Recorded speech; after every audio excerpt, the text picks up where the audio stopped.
Hey guys, welcome back to the channel. It's Trey, and let's talk about X-Men 97, Episode 3, Flesh Made Fire, or Fire Made Flesh. I don't know, I kind of like what I just said, but you know what I'm talking about. So X-Men 97, alright, the action scenes definitely got better from the first two. It felt like the first two was just trying to get that groove, but this third episode definitely got that action when it needed to get the action on. So if you guys don't know, this is an adaptation of Madelyn Pryor, you know, the clone of Jean Grey, and the whole Inferno incident where, you know, Sinister takes over.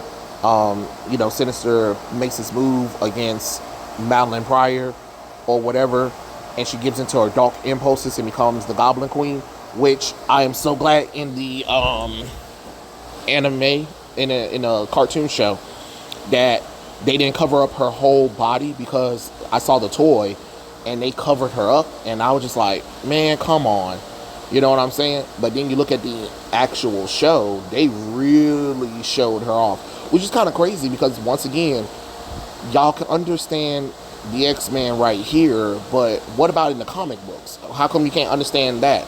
Well, I mean, because you're pulling from greatness. Can we get back to that? Because it seems like y'all understanding what makes the X-Men work or whatever. And I didn't like that little slip thing where you had Wolverine in the shower and Morph was there talking about, oh, how about I help you, old pal, or whatever. No, cut that crap out. Cut that crap out. Morph wasn't that. Wolverine is not that. So do not let that happen again. That was weird. When he was hallucinating Wolverine in the shower and him joining him. Like, no, that's weird. That's creepy. But I did like the little callback of when they found out that the Jean Grey that gave birth to Nathan isn't Jean Grey, is Madelyn Pryor, which we already knew, because if you looked at her outfit that she was wearing, that is definitely Madelyn Pryor. And you can even see with the curls, if you guys don't remember what Madelyn Pryor used to look like in the comic books, she had like a short bob haircut or whatever. If you look at the clone's Jean Grey's face, it was like that. And we find out that the Jean Grey that we've been following for the first two episodes isn't Jean Grey, it's Madelyn Pryor. And that starts a whole bunch of stuff.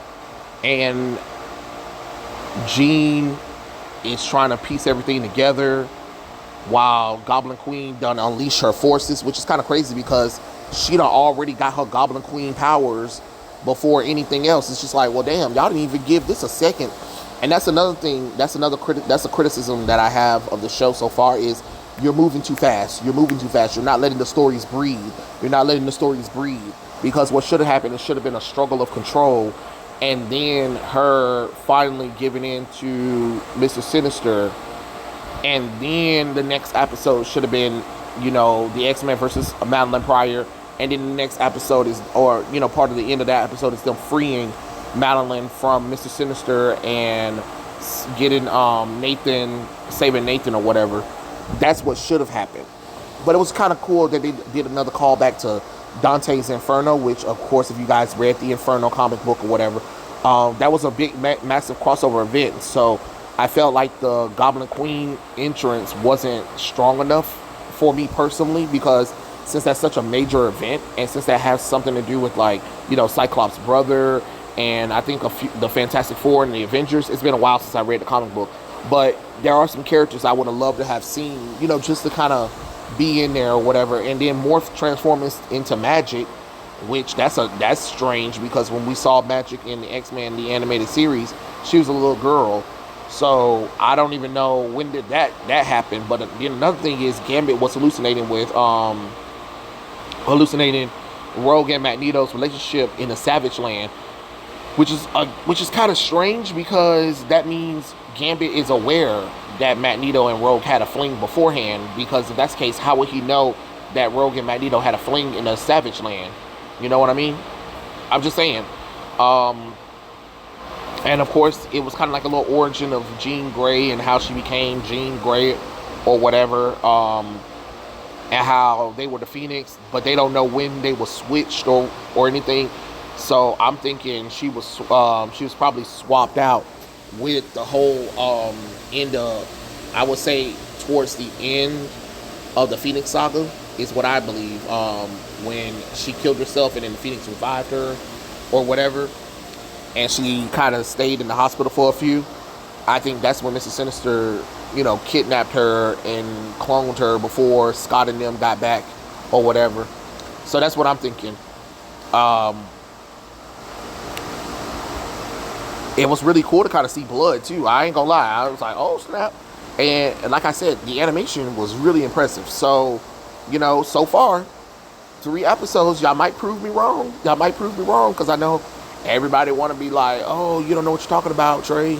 But I'm just like, it is Marvel, though. That's what I'm saying. Y'all not understanding. It's Marvel. That's why I'm saying what I'm saying. Because, again, remember, House of X, Powers of X. That's a primary example of them getting us back into X-Men.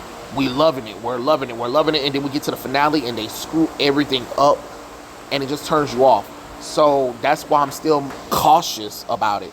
And tell me, guys, do you guys want me to buy the X-Men 97 toys and like do an opening of them? Because I was thinking about buying them, doing an opening of them, and record myself so we can look at the toys and stuff like that. It's just a little thought. You don't have to say yes or anything.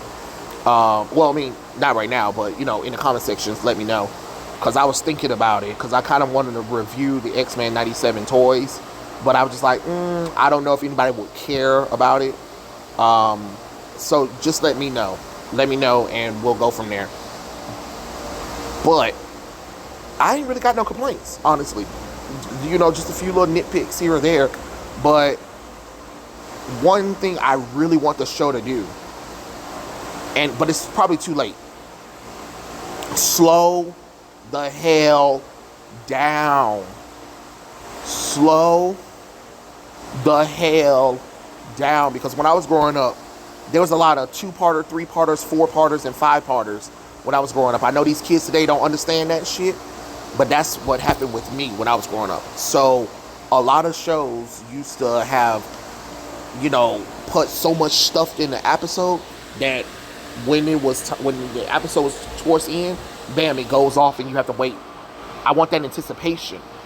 And I felt like this should have been an anticipation episode where I was waiting for episode 4. Now I'm like, oh, okay, because you wrapped up everything too quickly. And that's what I don't want. That's what I don't like, is you wrapped up everything too quickly. You resolved a lot of stuff with Nathan Summers, Madelyn Pryor, Bishop, Cyclops and Jean Grey or whatever. Oh, and another thing too, shrink Wolverine down. I don't like the fact that y'all done heightened him up, because I was looking and I was like, wait, hold on, no, he should not be this high up, because he was literally standing face to face with Jean Grey, and I was just like, whoa, hold on, go back down, lower him. He should be the shortest member out of the X-Men, almost. So let's maybe correct that. But again, I have no problems. I really enjoyed the episode. I just wish it was a little bit longer and not rushed through, because there's so many things that y'all rushed through. That was really my beef. And I like the little ending where Storm is in her 80s costume and Forge sits next to her. If you guys don't know, Storm and Forge have a relationship. It's like one of her longest relationships compared to Black Panther. So it's nice to kind of see that. But honestly, for season 2 of X-Men, just change Storm's hair back. The mohawk just not working. It doesn't work for me. I'm trying my best to get it, but I don't like it. It looks weird. It looks weird to me. But I can't wait to see the relationship of Storm and Forge, because I always said that I preferred that over Black Panther and Storm, because it felt like, because they're the 2 black characters, let's put them together. You know what I mean? But Storm and Forge, and even Storm and Wolverine, feels more authentic to me. That's just my personal opinion. But other than that, Yeah, I got nothing really bad to say. Really. So I enjoyed it. Did you guys watch episode 3? Did you guys enjoy it? Let me know in the comment section below, and I'll catch you guys later. Peace out.